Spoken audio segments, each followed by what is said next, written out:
Hello everyone, complex analysis के इस video में हम लोग कुछ एग्जांपल सॉल्व करेंगे एनालिटिक फंक्शन से रिलेटेड। तो देखिए एग्जांपल है, प्रूव दैट द फंक्शन, ये फंक्शन दे रखा है, इज़ होलोमॉर्फिक। होलोमॉर्फिक मतलब एनालिटिक ही होता है। तो हमें इस फंक्शन को एनालिटिक प्रूव करना है एंड फाइंड इट्स डेरिवेटिव, इसका डेरिवेटिव फाइंड आउट करना है। ठीक है, तो इसको सॉल्व करते हैं। तो ये जो फंक्शन है इसमें आयोटा आ रहा है, मतलब ये कॉम्प्लेक्स वैल्यूड फंक्शन है। तो ये हम एफ ऑफ जेड लिख लेते हैं। तो ई की power x cos y plus iota sine y, इससे हमें एनालिटिक प्रूव करना है। तो एनालिटिक प्रूव करने के लिए हमने सफिशिएंट कंडीशंस पढ़ी है। हमें एक तो ये दिखाना पड़ेगा कि फंक्शन के जो रियल एंड इमेजनरी पार्ट्स यानी कि यू और वी जो हैं वो कोशी रीमान इक्वेशंस को सेटिस्फाई करते हैं, और साथ ही साथ del u by del x, del u by del y, del v by del x, del v by del y, जो चारों पार्शियल डेरिवेटिव्स बनेंगे वो कंटिन्यूस फंक्शंस हैं। तो उसके लिए हमें यू और वी की ज़रूरत पड़ेगी। तो हम इसे रियल और इमेजनरी पार्ट की फॉर्म में अलग अलग कर देते हैं। तो e raise to power x cos y plus iota के साथ e raise to power x sine y. ठीक है, तो f of z is equals to ये हमारा u हो गया और आयोटा के साथ ये हमारा v हो गया। तो here u is equals to e raise to power x cos y and v is equals to e raise to power x sine y। हमें कोशी रीमान इक्वेशंस सेटिस्फाई करवानी है, तो del u by del x निकालना होगा। तो del u by del x मतलब हम u का पार्शियल डिफरेंशिएशन कर रहे हैं एक्स के विद रिस्पेक्ट, आंशिक अवकलन कर रहे हैं वाई को कांस्टेंट मानते हुए। तो कोस वाई तो कांस्टेंट रहेगा, e raise to power x का differentiation e raise to power x ही होता है cos y. Del u by del y भी कर ही लेते हैं साथ में ही। तो इस बार वाई के विद रिस्पेक्ट पार्शियली कर रहे हैं, तो e raise to power x जो है वो कांस्टेंट होगा।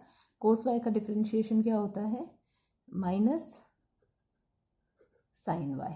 ठीक है, इधर del v by del x, अब वी का कर लेते हैं, एक्स के लिए करेंगे तो e raise to power x का e raise to power x sine y as it is.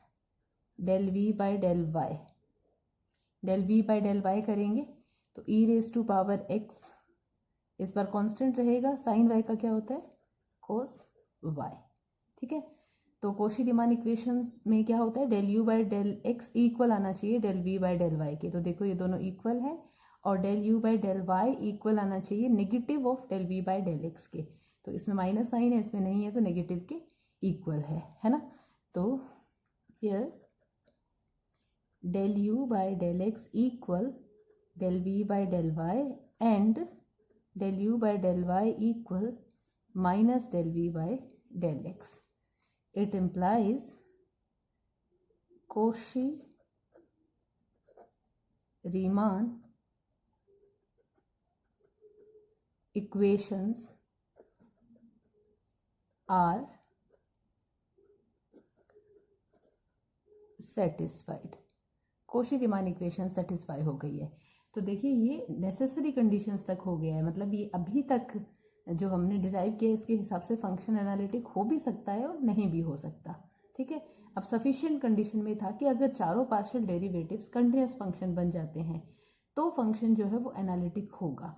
तो चारों पार्शियल डेरिवेटिव्स देखिए, del u by del x क्या है, e raise to power x and cos y का प्रोडक्ट है। और हमने रियल एनालिसिस में या फिर पहले कंटिन्यूटी पढ़ी हुई है, तो e raise to power x भी कंटिन्यूस फंक्शन होता है, कोस वाई भी कंटिन्यूस फंक्शन होता है, और दो कंटिन्यूस फंक्शन का प्रोडक्ट भी कंटिन्यूस फंक्शन होता है। तो ये कंटिन्यूस है। Similarly del v by del x भी कंटिन्यूस है, del u by del y भी कंटिन्यूस है, del v by del y भी कंटिन्यूस है। तो यहाँ पे ये जो चारों पार्शियल डेरिवेटिव्स हैं ये कंटिन्यूस फंक्शंस है एक्स एंड वाई के। तो हम ये लिख देंगे here del u by del x, del u by del y, del v by del x and del v by del y are continuous functions। Continuous functions हैं। तो देखो कोशी रीमान इक्वेशंस भी सेटिस्फाई हो रही है और चारों पार्शियल डेरिवेटिव्स कंटिन्यूस भी बन रहे हैं। तो सफिशिएंट कंडीशंस जो हमने पढ़ी थी किसी फंक्शन को एनालिटिक प्रूफ करने के लिए, उसमें ये दो ही तो कंडीशन थी और दोनों फुलफिल हो रही है, मतलब हम कह सकते हैं it implies f of z u plus iota v is a holomorphic function. मतलब वही एनालिटिक फंक्शन, क्योंकि हमने पढ़ा था एनालिटिक फंक्शन को ही होलोमॉर्फिक फंक्शन कहते हैं। तो ये फंक्शन एनालिटिक है, ये प्रूव कर दिया हमने। तो इसके साथ ही हमसे पूछा ये था कि फंक्शन एनालिटिक है ये प्रूव करो, और साथ में क्या कहा था, फाइंड इट्स डेरिवेटिव, इसका डेरिवेटिव यानी कि हमें F dash Z find out करना है। तो देखो फंक्शन जो है वो हमें एक्स एंड वाई की फॉर्म में दे रखा है, तो सीधे सीधे हम जेड की विद रिस्पेक्ट डिफ्रेंशिएशन नहीं कर सकते। तो हमने सफिशिएंट कंडीशन से पहले वाले वीडियो में जो एफ डैश जेड एक्स और वाई की फॉर्म में लिखा था ना एक रिजल्ट एग्जाम्पल से पहले, वो हम यूज़ करेंगे। तो आप देखिएगा वो रिजल्ट क्या था, we know f dash z equal होता है del f by del x, और अगर हम y की फॉर्म में लिखते हैं तो ये था minus iota del f by del y. ठीक है, दोनों में से किसी भी तरीके से सॉल्व कर सकते हो आप। तो f का हमें x के विद रिस्पेक्ट पार्शियल डिफरेंशिएशन करना है। तो f जो है वो है हमारा, देखिए ये e raise to power x cos y plus iota sine y, x के लिए करना है। तो ये cos y plus iota sine y तो कांस्टेंट होगा, पार्शियल डिफरेंशिएशन करना है ना, e raise to power x का differentiation e raise to power x हो जाएगा। तो क्या बनेगा ये e raise to power x cos y plus iota sine y। ठीक है, तो मतलब f डैश z की वैल्यू आ गई e raise to power x cos y plus iota sine y। यही हमसे कहा था कि इसका डेरिवेटिव फाइंड आउट कीजिए। तो इस तरह से हम एनालिटिक फंक्शन के क्वेश्चन सॉल्व कर सकते हैं। अब नेक्स्ट जो एग्जांपल हम सॉल्व कर रहे हैं, इस टाइप के एग्जांपल हम पहले भी कर चुके हैं, ये वाला थोड़ा डिफरेंट है इसलिए इसे भी कर लेते हैं।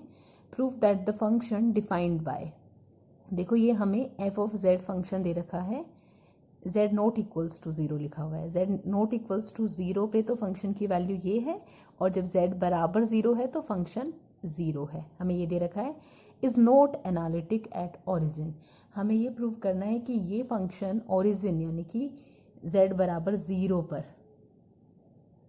z बराबर 0 पर एनालिटिक नहीं है, although CR equations are satisfied at that point. Cauchy Riemann equations जो है वो सेटिस्फाई हो जाएंगी ओरिजिन पे, लेकिन फिर भी फंक्शन एनालिटिक नहीं है। तो ऐसे एग्जांपल्स हम पहले भी कर चुके हैं, एक या दो एग्जांपल। तो हमें ये दिखाना होगा कि ओरिजिन पे कोशी रीमान इक्वेशन सेटिस्फाई होती है, और फिर हम ये चेक करेंगे कि कोशी रीमान इक्वेशन सेटिस्फाई होने के बाद भी फंक्शन एनालिटिक नहीं बनता। तो कोशी रीमान इक्वेशंस के लिए हमें फंक्शन के रियल एंड इमेजनरी पार्ट अलग अलग लिखने पड़ेंगे। तो u एंड v की वैल्यू, सोल्यूशन स्टार्ट करते हैं हम। Solution f of z equal, देखो यहाँ पे ना ये x से मल्टीप्लाई करके रियल पार्ट बन जाएगा, और आयोटा y से जब मल्टीप्लाई होगा तो इमेजनरी पार्ट बन जाएगा। तो मैं ये लिख रही हूँ, जब इसे x से मल्टीप्लाई करेंगे तो ये बनेगा x cube y power 5 upon x power 4 plus y power 10 iota, और जब y से करेंगे तो x square y power 6 upon x power 4 plus y power 10, और ये z नॉट इक्वल्स टू 0 के लिए है। ओके, और f ऑफ 0 इक्वल 0 है। तो u की वैल्यू क्या आ रही है,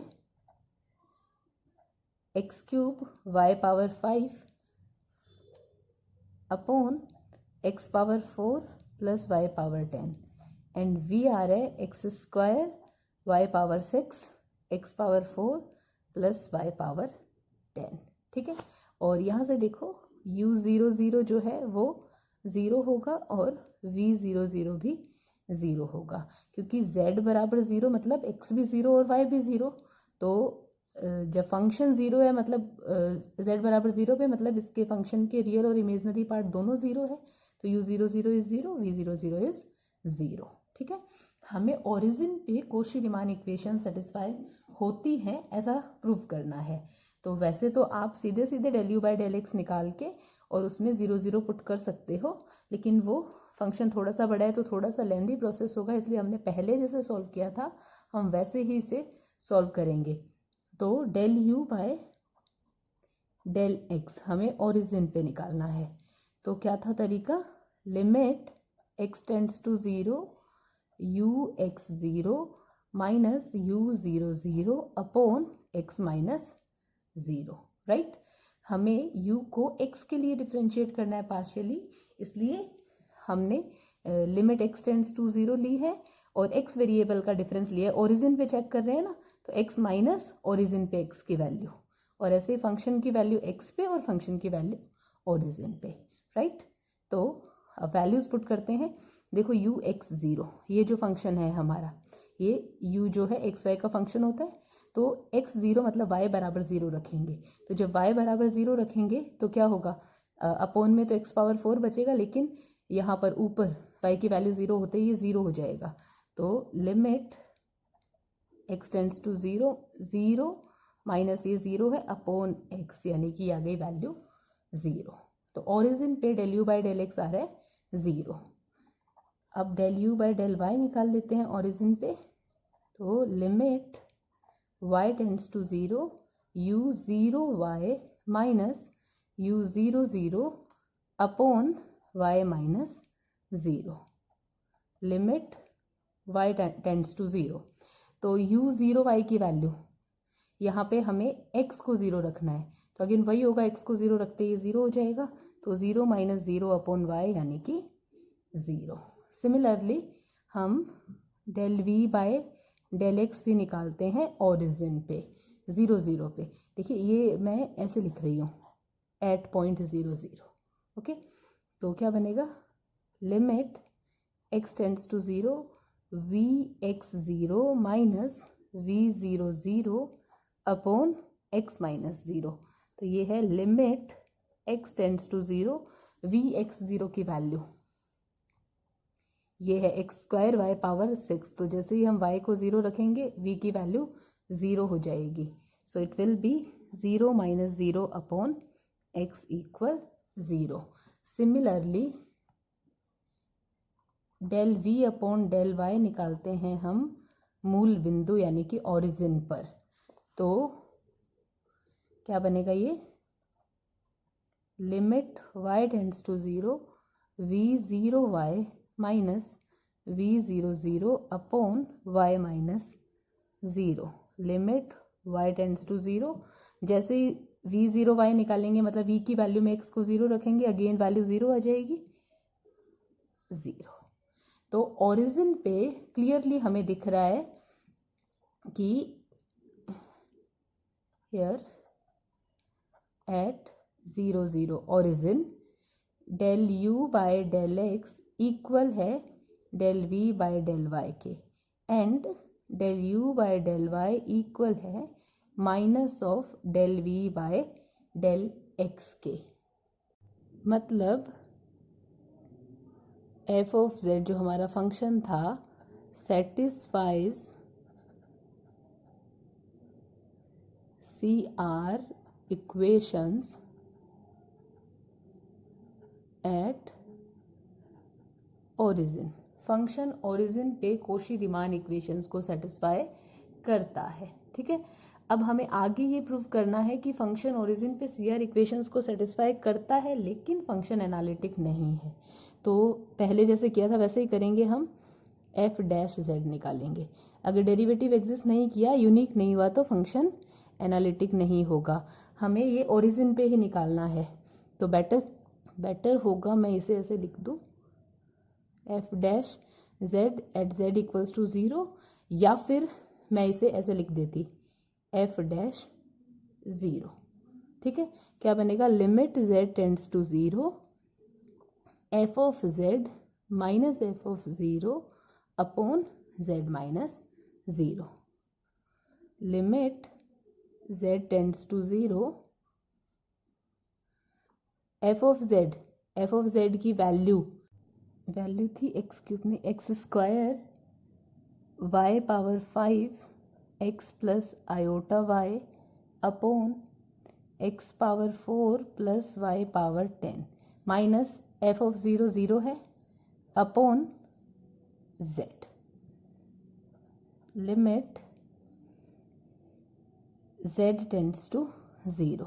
देखिए x square y power 5 x plus iota y क्या होता है z अपॉन में z x power 4 plus y power 10। तो ये z से z कैंसिल हो गया। अब हमने फंक्शन एक्स और वाई की फॉर्म में चेंज कर लिया, तो हमें लिमिट भी एक्स और वाई की लिखनी चाहिए। Limit x tends to 0 y tends to 0 x square y power 5 upon x power 4 plus y power 10। तो हमें इसको इवेल्युएट करना है और हमें दे रखा था, गिवन था कि फंक्शन एनालिटिक नहीं है, मतलब ये जो वैल्यू है ये यूनिक नहीं आएगी, अलग अलग पाथ के अलोंग अलग अलग वैल्यू आएगी।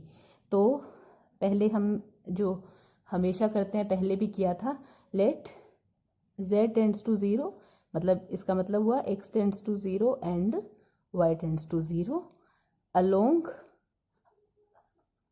line y is equals to mx। इस लाइन के अलोंग लेते हैं तो f डैश 0 इक्वल, ये y को हम x में चेंज कर रहे हैं तो लिमिट अब हमें सिर्फ x की लिखने की ज़रूरत है। क्या बनेगा ये x टेंड्स टू 0 y की जगह mx रखेंगे तो क्या बनेगा ये m की पावर 5 और x की टोटल पावर कितनी हो जाएगी, यहाँ से x की पावर 5 और ये 2 है तो x की पावर 7 अपॉन x की पावर 4 प्लस m की पावर 10 x की पावर 10, राइट। देखिए लिमिट x टेंड्स टू 0 ये बन रहा है, देखो x की पावर 4 कॉमन लेंगे हम तो ऊपर कैंसिल होके बचेगी x की पावर 3 अपॉन 1 प्लस m की पावर 10 x की पावर 6। जैसे ही लिमिट लगाएंगे ये हो जाएगा 0। तो हर बार तो क्या हुआ था, हमने जो भी क्वेश्चन किया था यहाँ पर जो वैल्यू आ रही थी वो m की फॉर्म में आ गई थी, तो हमने ये कह दिया था कि ये यूनिक नहीं है क्योंकि ये m पे डिपेंड कर रही है। जैसे जैसे m की वैल्यू चेंज होगी हमें f डैश 0 की अलग अलग वैल्यूज़ मिलेंगी, लेकिन यहाँ पे तो ये 0 आ गया, तो एक बार को ऐसे लग रहा है कि 0 आ गया मतलब ये यूनिक है, वैल्यू डिपेंड नहीं कर रही। लेकिन जैसे हमने कहा था कि f डैश 0 यूनिक होना चाहिए अलोंग एनी पाथ, कोई भी पाथ आप ले लो, किसी भी पाथ के अलोंग z टेंड्स टू 0 लो, जो f डैश 0 की वैल्यू है वो यूनिक आनी चाहिए। तो मैंने ये बात पहले भी कही थी, हमारा इंटरेस्ट वो एक कंट्राडिक्टरी पाथ ढूंढना होगा जिसके अलोंग वैल्यू यूनिक ना रहे या वैल्यू चेंज हो जाए। तो अब इसमें हम देखते हैं क्या ऐसा कोई पाथ पॉसिबल है। देखो यहाँ पे नॉन ज़ीरो वैल्यू कब आ सकती है इसकी, f डैश 0 की नॉन ज़ीरो वैल्यू तब आ सकती है जब वेरिएबल ऊपर और नीचे कैंसिल हो जाए, कट हो जाए, राइट। कट हो जाए मतलब यहाँ पे सेम दोनों जो वेरिएबल है उनकी पावर सेम बने और एक वेरिएबल में चेंज हो जाए। तो अगर मैं ऐसे लेती हूँ, let z tends to 0 along path, हम ये ले लें x को मान लो हम चेंज कर रहे हैं y में, तो x की पावर 4 जो है इक्वल्स टू y पावर 10 या फिर कह लो x square equal y power 5, मतलब हम ये ले लेते हैं पाथ y पावर 5 ये वाले कर्व के अलोंग, सॉरी ये विजिबल नहीं था, मैं दोबारा बोलती हूँ, लेट z टेंड्स टू 0 हम ले रहे हैं along x square equals to y power 5, इस पाथ के अलोंग हम ले लें। देखो ये पाथ के अलोंग भी z टेंड्स टू 0 लिया जा सकता है ना, क्योंकि जब हम x इक्वल्स टू 0 पुट करेंगे तो y 0 होगा, मतलब ओरिजिन से पास हो रहा है ये। ओके ये लाइन भी हमने ऐसे ही ली थी, y is equals to mx, origin से पास होने वाली लाइन, क्योंकि z टेंड्स टू 0 तो z 0 को अप्रोच करना चाहिए ना, x और y दोनों 0 को अप्रोच करने चाहिए, वो पॉइंट इस कर्व पे सिचुएटेड होना चाहिए। तो हमने ये वाला अगर कर्व ले लिया, इसके अलोंग अगर हम z टेंड्स टू 0 लेते हैं तो देखिए क्या होगा, f डैश 0 इक्वल लिमिट, देखो इस बार अपन x को y में चेंज कर रहे हैं तो लिमिट जो है वो y टेंड्स टू 0 लिखते हैं, तो ये क्या बनेगा, x स्क्वायर की जगह y पावर 5 रखेंगे और ऑलरेडी y पावर 5 है तो y पावर हो गई 10 अपॉन x पावर 4 है तो x square equal y power 5 है तो x पावर 4 कितना हो जाएगा y power 10 plus already y power 10 है। ठीक है, तो लिमिट y टेंड्स टू 0, ये y पावर 10 से y पावर 10 कैंसिल हो रही है और ये बच रहा है 1/2 नॉट इक्वल्स टू 0। तो अगर हम z टेंड्स टू 0 लेते हैं along line y is equals to mx, तब तो हमारे f डैश 0 की वैल्यू आती है 0। अगर हम z टेंड्स टू 0 लेते हैं along curve x square equal y power 5, तो हमारे f डैश 0 की वैल्यू आती है 1/2 यानी कि नॉन 0। मतलब कि f डैश 0 यूनिक नहीं है, अगर हम अलग अलग पाथ के अलोंग ले रहे हैं तो वैल्यू अलग आ रही है। तो जैसे मैंने कहा था हमें सिर्फ वो कंट्राडिक्टरी पाथ ढूंढना है जिसके लिए वैल्यू अलग आ सकती है।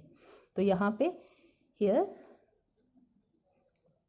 f dash 0 is not unique नहीं है इसकी वैल्यू। इसका मतलब हुआ it implies f of z is not analytic at origin. ठीक है, तो फंक्शन ओरिजिन पे सीआर इक्वेशंस को सेटिस्फाई कर रहा था लेकिन एनालिटिक नहीं है। तो इस तरह के एग्जांपल्स और भी होंगे बुक्स में अवेलेबल, आप लोग करके देखिएगा। कोई डाउट हो तो आप मुझसे पूछ सकते हैं। Thank you very much.